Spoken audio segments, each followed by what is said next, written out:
인사하시죠. 사랑합니다. 반갑습니다. 축복합니다. 예.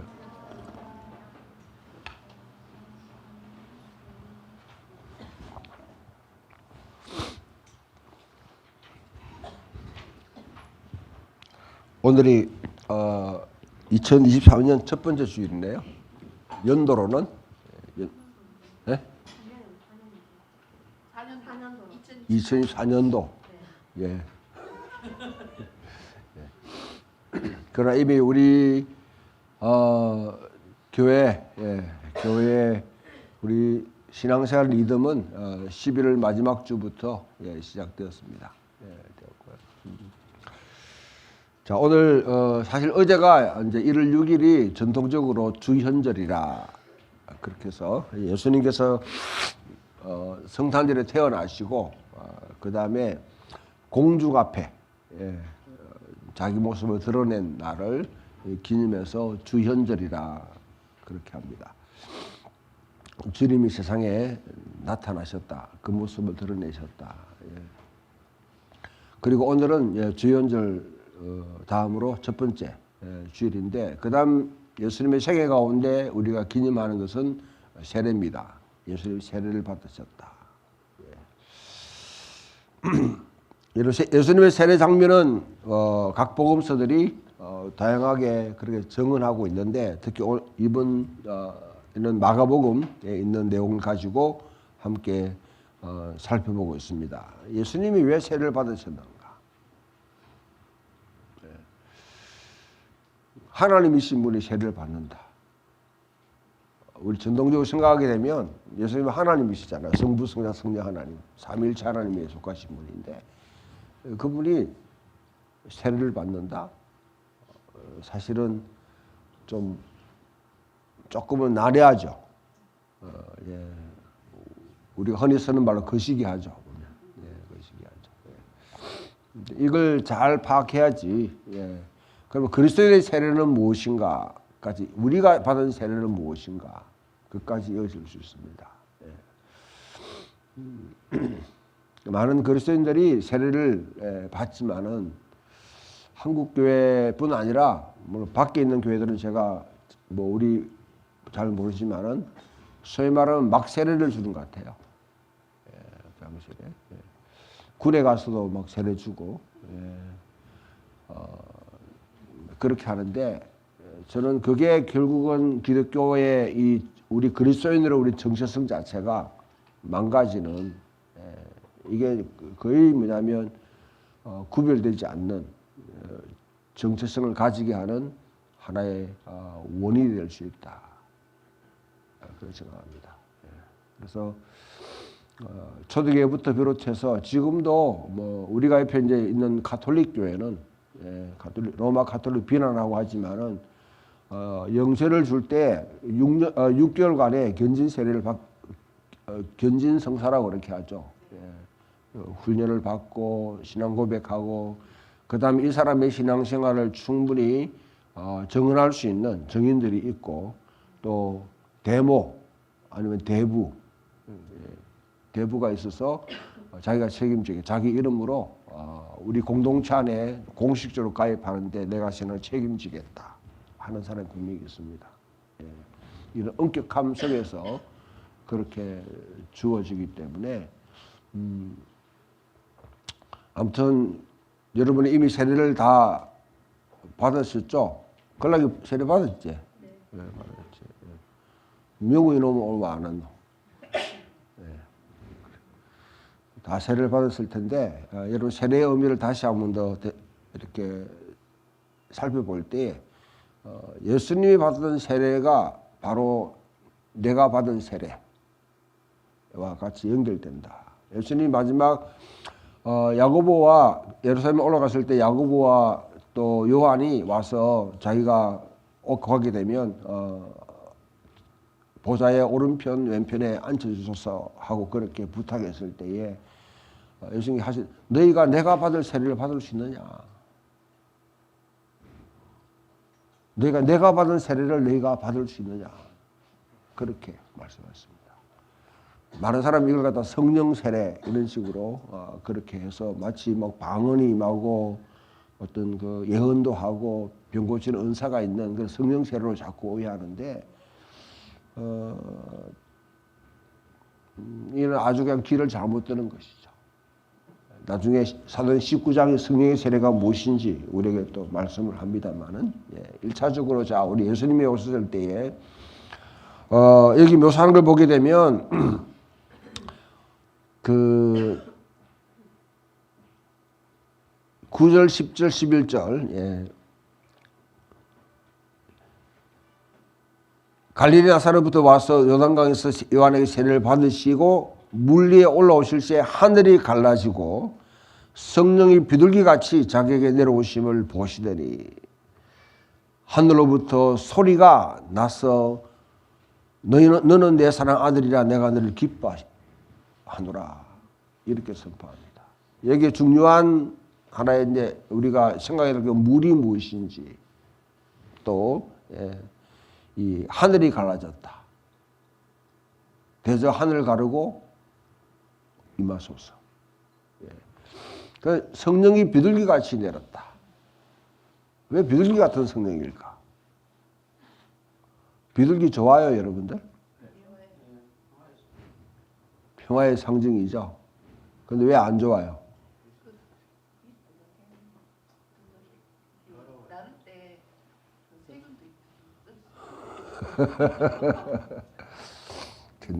낭만을 다 깨는. 우리 어릴 때 보면 뭐 비둘기 보면 뭐 먹이 주고 막 이렇게 붙잡고 싶고 이렇게 하는데 비둘기가 가장 이 좀 더러운 세수를 잘 안 하는 것 같아 보니까 목욕을 안 하는. 근데 비둘기 같은 성령이 있다니까 이 더러운 성령인가?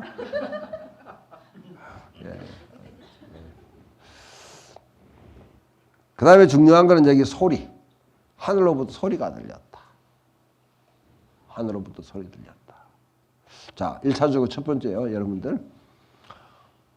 1세기 당시에 이 유대 땅에 살았던 사람이라고 그러면 세례요한 같은 사람이 광야에 나가, 도시가 아닌 광야에 나가가지고 거기서 지금 세례를 베푸는 지금 일을, 운동을 갖다 막 하고 사람들이 막 거기 모여들기 시작했다.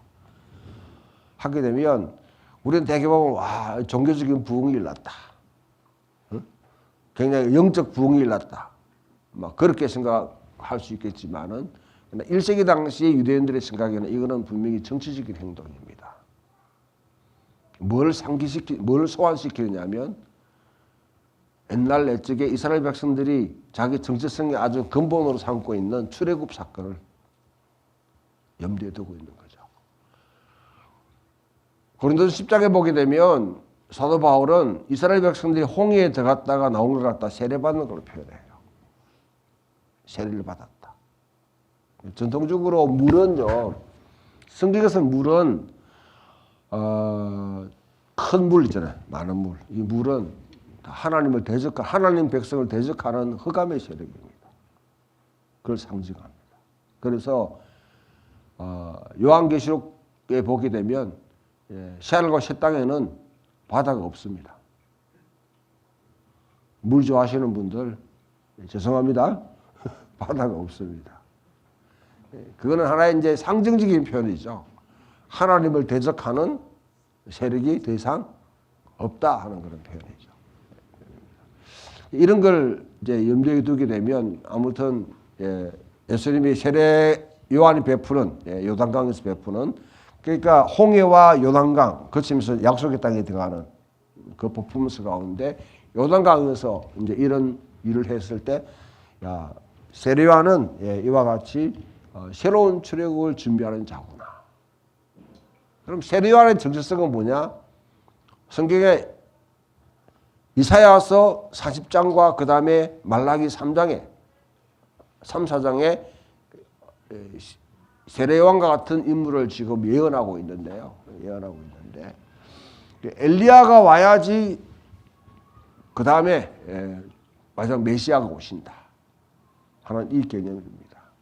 이사야에서 보게 되면 광야에 외친 자의 소리로 거기서 뭐냐면 부르짖기를 하나님의 복음을 전하는 전령으로서 하나님의 세계가 왔다. 새로운 나라, 왕이 도래한다. 왕이 임하신다. 하는 그 전령으로서 이와 같이 세례요한이 등장해서 광야에 외치는 자의 소리로 높은 것이 낮아지고 낮은 것이 돋아지고 꾸불꾸불한 것이 쭉 펴면서 주의 길을 예비하는 자로. 그 세례요한은 주의 길을 예비하는 자입니다. 주의 길을. 주의 길을 예비한다. 새로운 출애굽이다 하는 이건 뭐냐면 바로 지금 이스라엘 백성들이 저기 유배를 가갔단 말이죠. 유배에 있는 상황에서 하나님 백성이 자기의 주어진 땅과 성전과 그 다음에 토라가 있는데도 불구하고 자기 땅에서 뽑혀가지고 멀리 갔다는 것은 그거는 아주 성경에서 그것을 말해서 사망이라 그렇게 한다. 요한 이름 로마서에서 제사선 사망이라. 우리 주 예수 그리스도 은하는 은사는 영생이니라. 그랬을 때 대개 이걸 개인적으로 뭐냐면 내가 죽었구나. 영생 받구나. 이렇게 하지만은 바울의 본래 의도는 뭐냐면 이스라엘 백성들이 자기 땅에서 뽑혀가 가지고 지금 유배 간 것을 사망이라고 해요. 죄로 인해서 신명기 30장에 나와 있는 예언을 따라 가지고 언약의 도를 따라 가지고 사망에 빠졌다. 그럼 그것이 돌아온다는 것은 뭡니까? 새로운 생명을 얻는다는 것이죠. 그 새로운 생명을 얻는다는 그 메타포, 그 은유를 가장 잘 표현한 사람이 누구냐면 에스겔입니다. 에스겔 37장에 광야의 마른 뼈들이 생기가 돼가니까 거기 일어나서 하나님의 군대가 되더라. 이게 부활에 대한 가장 명확한 하나의 은유적인 표현이죠. 그와 같은 일이 일어날 것이다. 그것을 준비하는 사람이 누구냐면 바로 세례요한이래요. 자, 세례요한의 주의 길을 예비한다. 광야에 외치는 자를 예비하게 되면 그 다음에 오시는 분이 누굽니까? 예수 그리스도시죠. 주님이 오셨죠. 세례요한의 다른 보게 되면 요한복음 보게 되면 아이고 제가 어떻게 당신이 세례를 줍니까? 아이 그냥 해라. 그냥 해라. 따지지 말고 해라. 해가지고 세례요한테 세례를 받는 것이죠. 여기에 물은 그렇게 우리가 하나님 대적하는 이와 같은 세력을 생각하게 되면 그 다음에 우리에게 여러분 보게 되면 하늘이 갈라졌다. 우리 이사야 말씀은 하늘 가르고 임하시옵소서. 하늘이 갈라지고 땅이 흔들리고 하는 것은 하나의 묵시적인 사건을 표현할 때 하는 말입니다. 묵시적인 사건은 세상이 판이 뒤집어진다는 것이죠. 이 세상에 뭐냐면 통치하고 있던 사람이 그 군주가 모든 권력을 내려놓고 진정한 왕이 도래하는 것. 소위 말해 혁명이 일어난다는 표현입니다. 이 세상에. 그럴 때 성경 지자들은 말하기를 하늘이 갈라진다. 땅이 뒤흘린다. 지진이 일어난다. 흑암이 깊다. 뭐 이런 식으로 이렇게 그런 식으로 그런 언어로 표현을 하는 겁니다. 이와 같이 하늘이 갈라지고 내려와서 그 다음에 우리 보게 되면 성령이 비둘기같이 임하더라. 비둘기 하게 되면 성경의 비둘기가 맨 처음에 등장하는 데가 언제예요?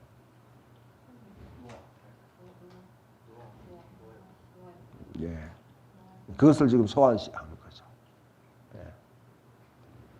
이런 성경을 읽을 때에 항상 드러나 있는 뭐냐면 본문만 읽게 되면 그 내용을 파악하기가 굉장히 힘들 수 있어요. 왜냐하면 우리는 지금 뭐냐면 2000년, 6000년 전에 지금 책을 읽고 있는 거거든요.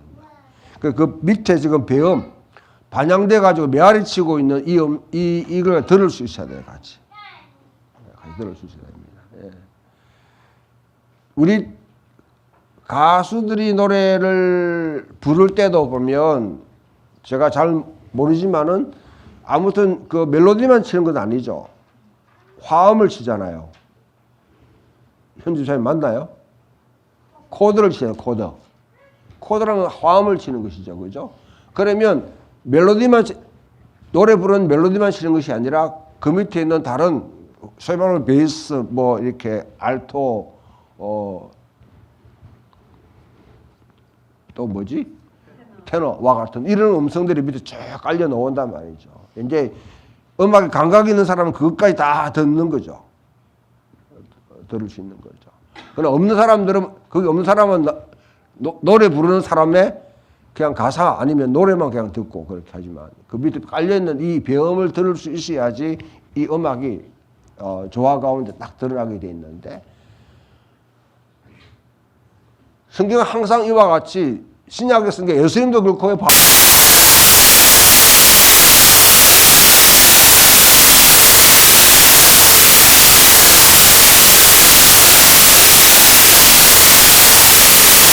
깊이 묵상하고 읽고 상고하고 해석했던 분들입니다.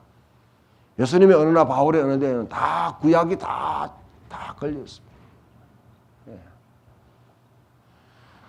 이 가운데 노아의 홍수가 뭐냐면 홍수죠, 홍수. 흑암으로 이 물로 인해 가지고 하나님 백성들이 지금 뭐냐면 진멸할 위기에 있을 때에, 그때 노아의 방주에서 이제 나갈 때 뭡니까? 맨 처음에는 까마귀를 보냈는데 까마귀는 안 돌아왔다. 왜? 까마귀는 이제 썩은 고기를 먹는 그런 새니까 가서 먹이가 뭐 천지 뭐 깔려 있는데 왜 오겠어요, 그죠? 그 다음에 비둘기를 보내니까 비둘기가 어떻게 합니까? 새로운 잎새기를 삭을 갖다가 물고 왔다. 그건 새 시대가 도래했다는 하나의 정언입니다. 전령인 것이죠. 비둘기가 든 성령이 임했다는 것은 새로운 시대가 도래했다. 그것을 갖다가 지금 말하는 성령입니다. 그 다음에 여기 하늘에서 소리가 들렸다 할 때, 이때 여러분이 오늘 우리가 같이 교독했던 시편 29편, 여기 보면 하늘에서 지금 뭐냐면 소리가 들립니다. 야훼의 소리, 야훼의 소리, 여호와의 소리가 7번 들려요. 그래서 7번 하게 되면 뭡니까? 완전수죠. 7번 들리는데 이 장면은 여러분들이 잘 들으세요. 이 시편 29편에 보면 너희 권능 있는 자들아 영광과 능력을 여호와께 돌리고 돌릴지어다. 이렇게 번역되어 있는데 사실은 원문은 뭐냐면 권능 있는 자들이 아니라 신들의 아들들아. 이렇게. 신들의 아들. 이거는 여러분들이 이제 근동 지역의 하나의 신화. 늘 생각이 뭐냐면 매년 뭐냐면 한 차례씩 신들이 모여가지고 거기서 퍼포먼스를 벌입니다.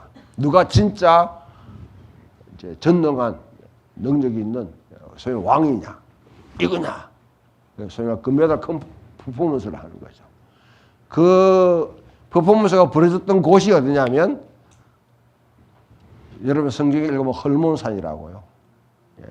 예수님 변화산이 있는 그곳입니다.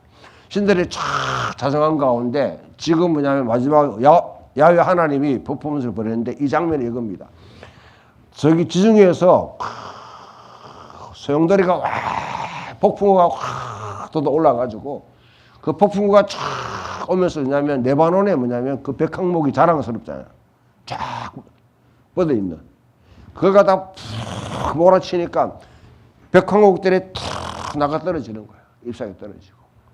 그래서 방향을 들어가지고 갈릴리 이 밑으로 팔레 쭉 내려가면서 거기에 있는 초목들이나 이것들을 갖다 다 뒤집어버리고 사슴들이 막 낙태하게 만들고 화염이 저기 이제 가데스 광야 우리 시내산 광야 쪽에 가면 거기서 어떻게 합니까? 화염이 확 돋아가지고 거기서 뭐냐면 탁 폭포에서 버리는 거죠. 그걸 봤을 때 모든 신들이 그 광경을 쫙 보고 하는 말이 우리 그의 성전에서 그의 모든 것들이 말하기를 영광 카보 이거 뭐냐면 그래서 여호와께서 홍수 때 자정하셨습니다. 여호와께서 그의 자정하셨다는 것은 이와 같이 왕으로 등극했다는 말입니다. 모든 여러분 흑암에서는 물리치고 왕으로 등극하셨다.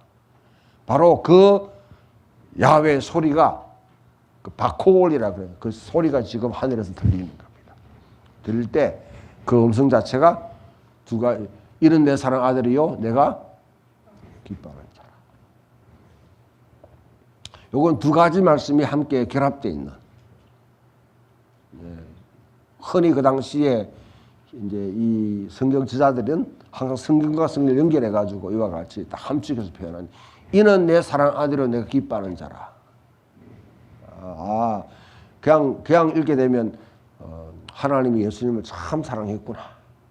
하나님이 뭐냐면 예수님 보고 난 뒤에 웅기둥기 이렇게 하면서 제가 우리 손주 이제 세별이가 와 있습니다만은 뭐 세별이가 있으면 화를 내더라도 히 웃어야 돼요. 어린 애한테 뭡니까 뭐 성난 얼굴이나 뭐 그런 걸 보여줄 수 없잖아요. 성날 일도 별로 없지만은 하여튼 그와 같이 동일 집사님도 마찬가지죠. 애 보면 좋지. 예, 자주 보. 그와 같이 이제 이와 같이 뭐냐면 기뻐한다 이렇게 생각하게 되면 괜찮아요. 그렇게. 그러나 이 배후에는 두 가지 말씀이 결부되었습니다. 이런 내 사랑 아들이라는 것은 시편 8편의 말씀이 지금 인용되어 있는 것이죠. 왕으로 이스라엘 왕이 대관식을 할 때 왕으로 등극할 때 뭐냐면 하나님의 아들로 입양되는 거예요. 여러분 시편 2편 한번 펴보십시오.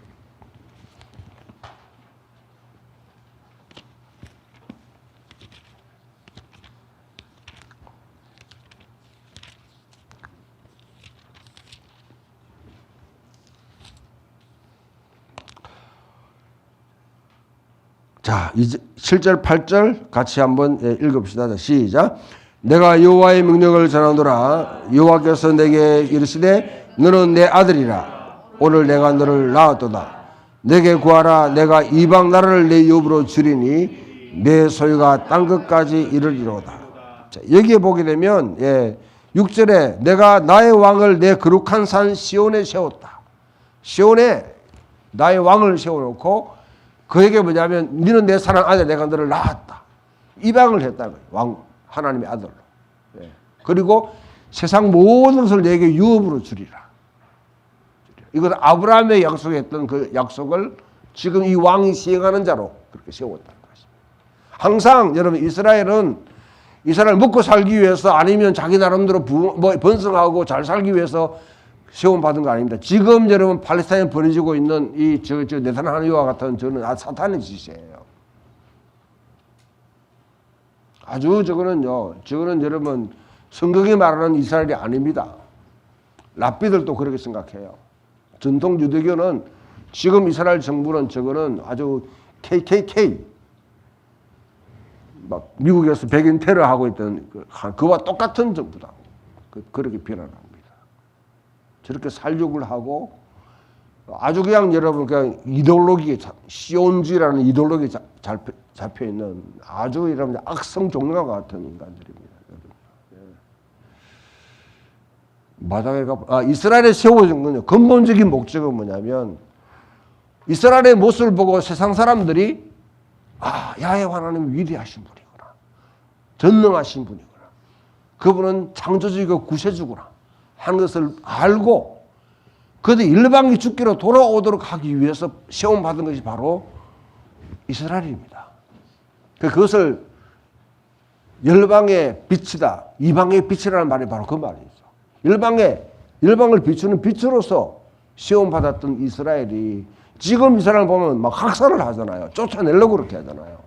자기와 이질적인 것들은 아주 힘으로 그냥 강압해가지고 이거는 성경이 결코 여러분 지지하지 않습니다. 본래 이와 같이 부름받았는데 그 일을 하는 자리 바로 시편 2편에 있는 이 왕이다. 메시아는 바로 그와 같은 일을 하는 분이다. 그런데 이건 다윗과 같은 권능을 가지고 그와 같이 그런 예수님의 정체성을 너희는 다윗의 자손으로 애초부터 성경이 예언해왔던 사무엘이 예언했고 시편이 예언하고 해왔던 바로 다윗과 같은 왕이다. 그런데 내가 너를 기뻐한다 하는 이 말은 여러분 또 찾아봅시다. 이사야 42장.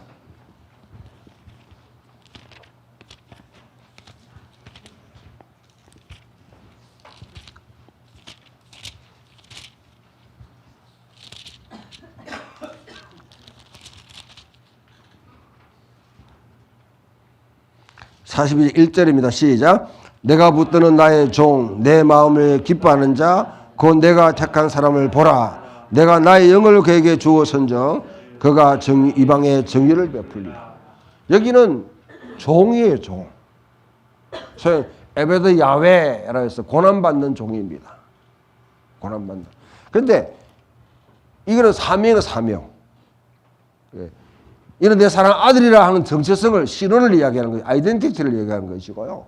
지금 여기에 내가 기뻐하는 자라 하는 것은 네 사명을 이야기하는데 어떻게 하냐면 열방이 주께로 돌아오도록 하는 공의를 베푸는 방법이 뭐냐면 칼과 무기로 지금 이 나라 정부처럼 저런 검찰력 가지고 막 사람을 막 아주 그냥 이잡듯이 조져가지고 완전히 폐가 망신시키는 그런 방식으로 정의를 구현한 것이 아니라 섬김을 통해서 종을 섬김을 통해서 종으로서 그 절정이 뭡니까? 이사야 53장 바로 모든 사람의 죄를 대신해서 십자가에 죽으시는 자기 고난을 통해서 그 백성들을 구원해내는 이방이 죽기로 돌아오게 만드는.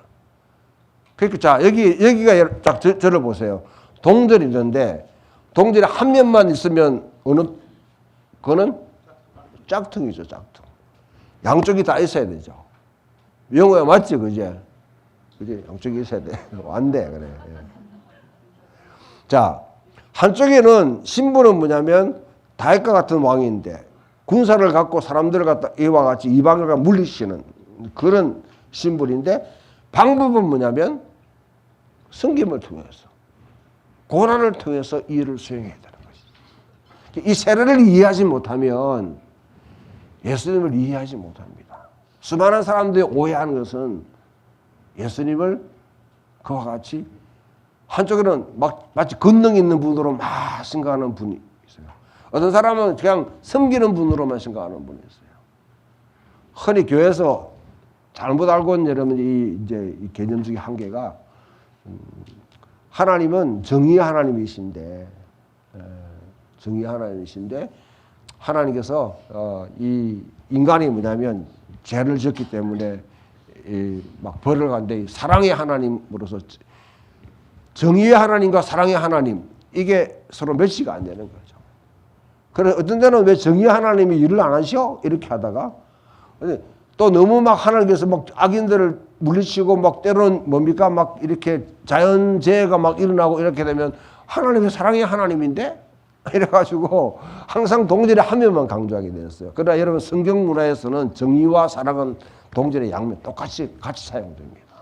하나님의 성품에는 이건 떼어낼 수 없는 거예요.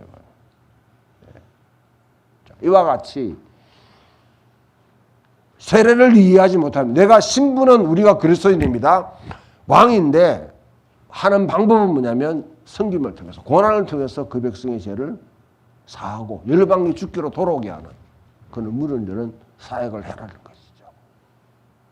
성경상의 복음서를 읽어보면 수많은 사람들이 오해하는 것은 왜 다윗과 같은 아들이 다윗의 후손이요 다윗과 권능을 갖고 있는 분인데 왜 이방인들 그 다음에 지금 헤롯이라 아니면 대제사장이라 나쁜 짓 하는데 왜 쳐부시지 않고 가만히 있냐.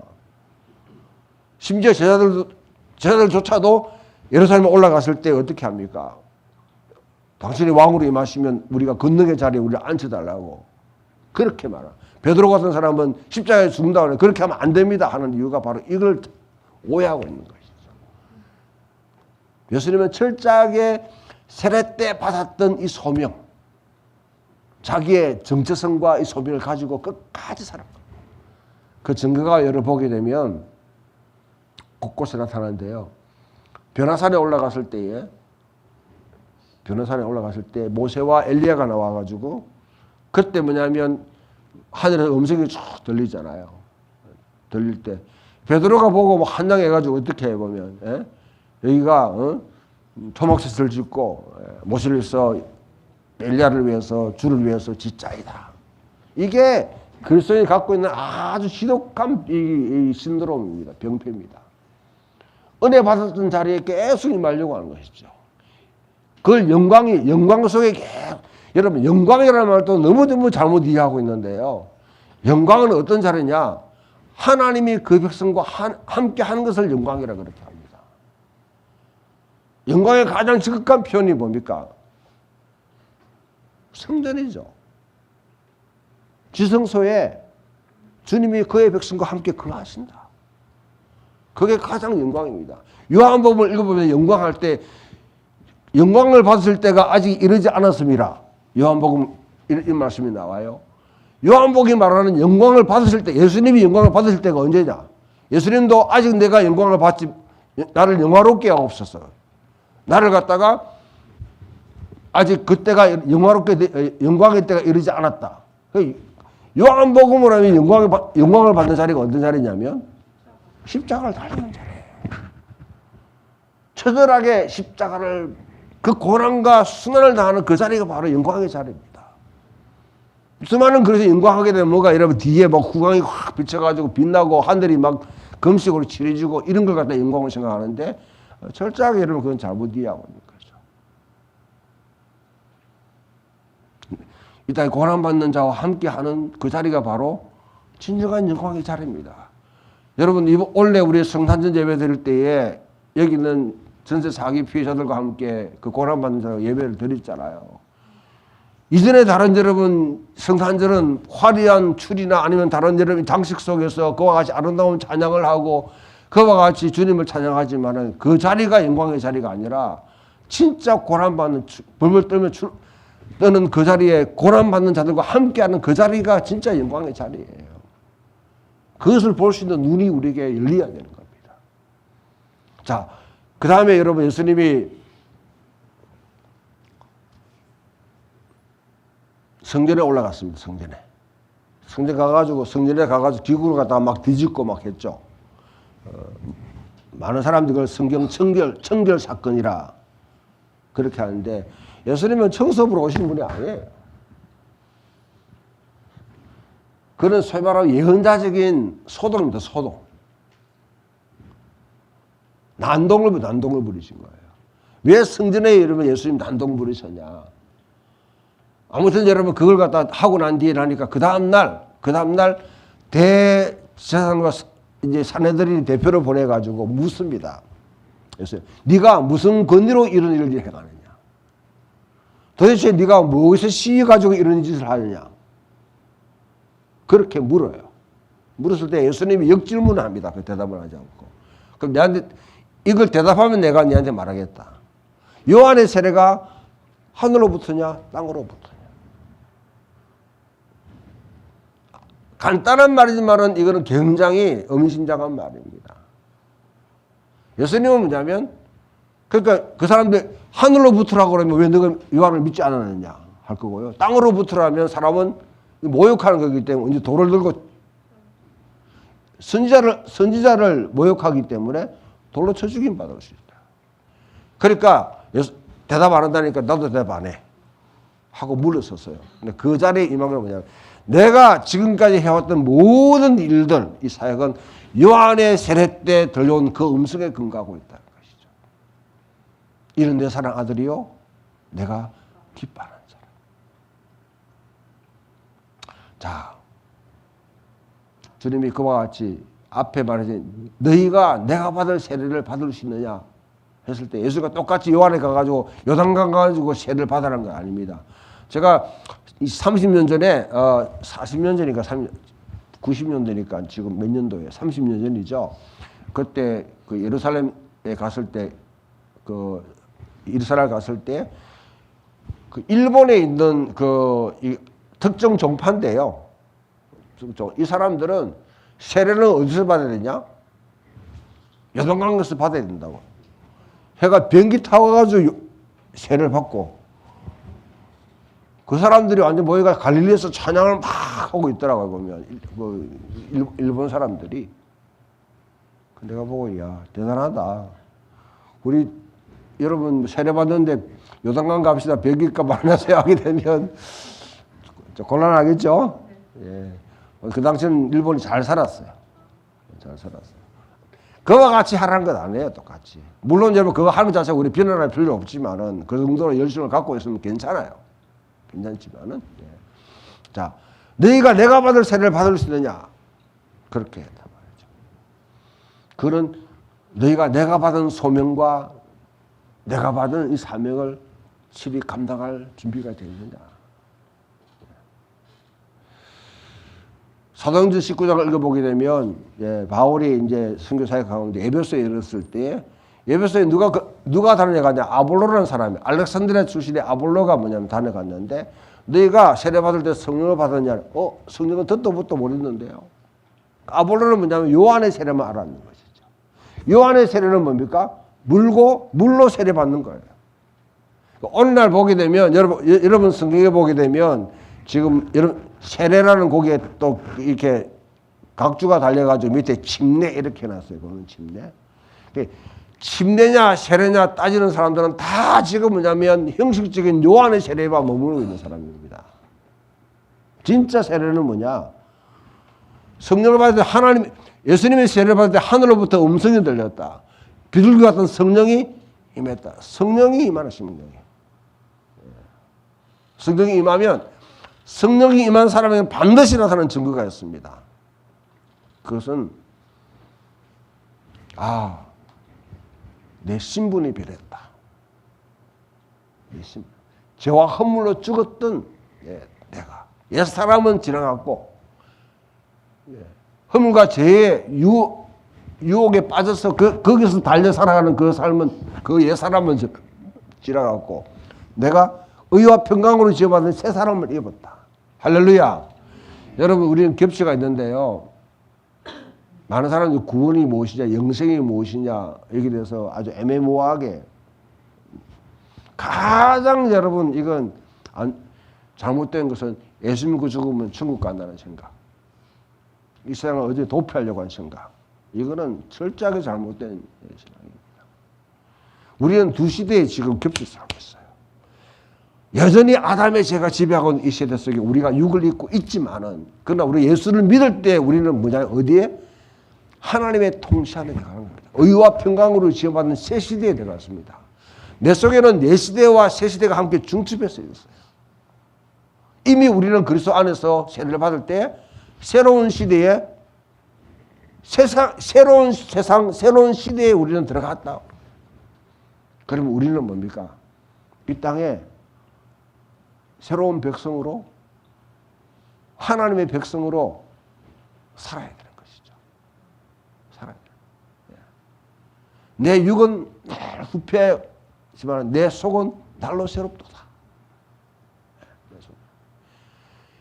내가 비록 여러분 썩어 문드러지고 병나고 때는 병원에 갈 수밖에 없고 코로나 걸리고 이런 또 뭐 여러 가지 병으로 고생하는 이런 여러분 우리가 후패해 가고 있지만은 그러나 내 속에는 영이 새롭게 활력이 되면 나는 이 시대에 빛을 비추는 생명을 갖다가 탄생시키는 일을 할 수 있다는 것이죠. 그래서 사도행전을 읽을 때 많은 사람들이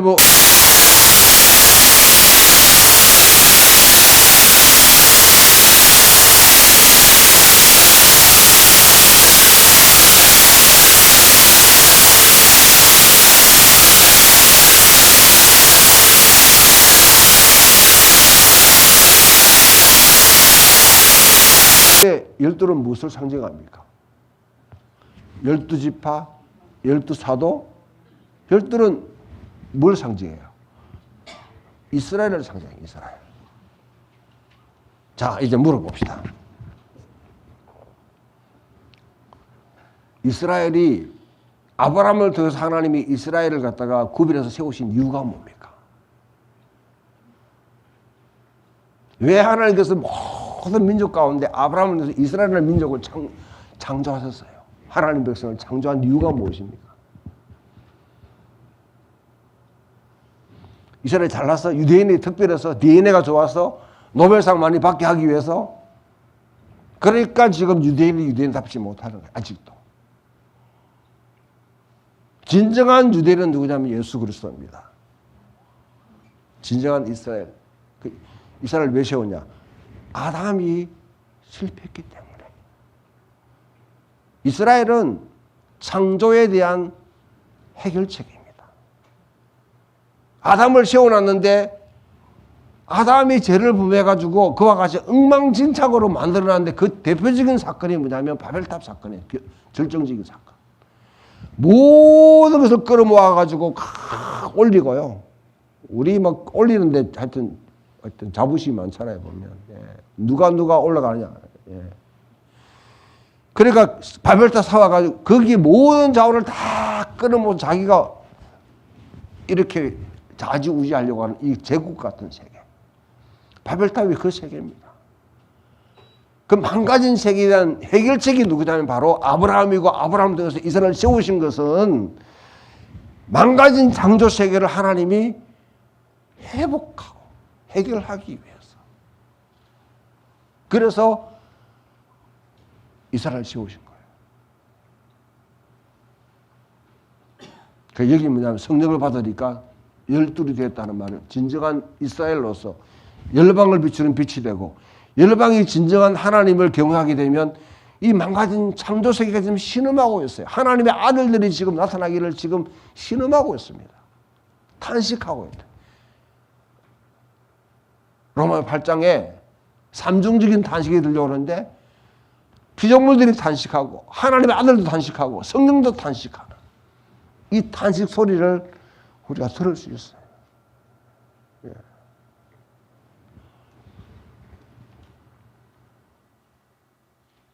그래서 그 사람으로, 여러분, 하나님 우리의 성령을 주셨다. 우리 예수를 믿게 한다. 왜? 우리를 천사로 만들려고 하는 거 아니에요. 우린 신적인 존재로 만들기 위한 것 아닙니다. 진짜 예수를 믿고 성령이 임하는 그 사람은요, 반드시 진정한 인간이 됩니다. 하나님의 형상을 반영하는, 하나님의 피조 세계를 돌볼 수 있는 책임을 갖고 있는, 청지기의 그런 의식을 갖고 있는 진정한 인간이 됩니다. 우리 예수방장 형제들이 보면 플로깅 해가지고, 이제 하천에 여기 쓰레기 같은 거 이런 거 뭐 이쯤은 친구들이 토요일 날 하루를 갖다 다 비워가지고 가서 거기서 플로깅. 세상의 모든 쓰레기를 다 처리할 수 없다 할지라도 상징적으로 그와 같이 하는 것. 이거는 복음의 눈이 떠있기 때문에 가능한 것. 또 보면 또 구제사역 밤에 이 노숙자들을 위해서 하는 것. 하나님만 경외할 뿐 아니라 정말 이웃을 사랑하는. 저는 보면 우리 풍경 있는 교회와 함께했던 이 예수방향 우리 이 형제 자매들이 참 예배만 막 드리고 이렇게 했다면 제가 굉장히 실망할 수 있었는데, 예배도 열심히 드리지만 동시에 이와 같이 구제도 하고 이웃을 돌보는 그거 넘어서 가지고 하나님의 창조 세계를 돌보는 이 시간까지 부여집니다. 진정한 성령을 받은 사람은 그와 같은 눈이 떠 있는 것이죠. 그와 같이 우리가 세례 받은 자로서 나에게 준 세례. 나는 세례 받았다는 것 자체가 여러분 그거는 그냥 교회에 그냥 뭐 교회 내 일원으로서 뭐 투표하고 그런 자격을 받는 것을 의미하는 건 훨씬 이상입니다. 그거는 예수님이 받았던 소명, 예수님이 받았던 신원을 내 것으로 삼고 이 땅에서 열방이 주께로 돌아오고 예수를 믿지 않는 자들, 예수를 믿지 않는 영역들이 주께로 돌아오게 만드는 그 일에 내가 참여하는 동시에 또한 망가진 피조 세계가 하나님의 뜻 안에서 회복되기를, 그 위해서 내 눈이 떠해지는 사람들이 바로 세례받은 사람입니다. 그래서 오늘 성서 본문에 창세기 1장 1절에서 5절이 그렇게 이게 같이 등장하고 있는 이유입니다.